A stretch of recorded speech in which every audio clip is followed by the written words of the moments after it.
બિહારમાં કોંગ્રેસ અને આરજેડીના મંચ પરથી ઇન્ડી ગઠબંધનના નેતાઓએ આદરણીય વડાપ્રધાન શ્રી નરેન્દ્રભાઈ મોદી અને તેમના માતા માટે કરેલી અભદ્ર ટીકાને હું સખત શબ્દોમાં વખોડું છું।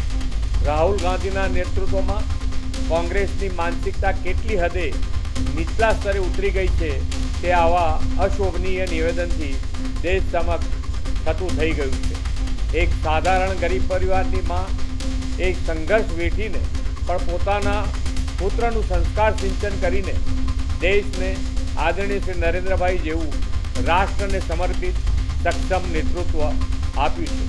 આવા રાષ્ટ્રભક્તના જન્મદાતા સ્વર્ગસ્થ માતૃશ્રી માટે જે ભાષા પ્રયોગ થયો છે તે 140 કરોડ ભારતવાસીઓની લાગણી અને સંવેદના પર કુઠરાઘાત સમાન છે। ઇન્ડી ગઠબંધનના નેતાઓની આ અભદ્ર ભાષા એ દેશની દરેક માં અને બેટાનું અપમાન છે। તેમના આવા કૃત્ય બદલ તેમને દેશની જનતા માફ નહીં કરે।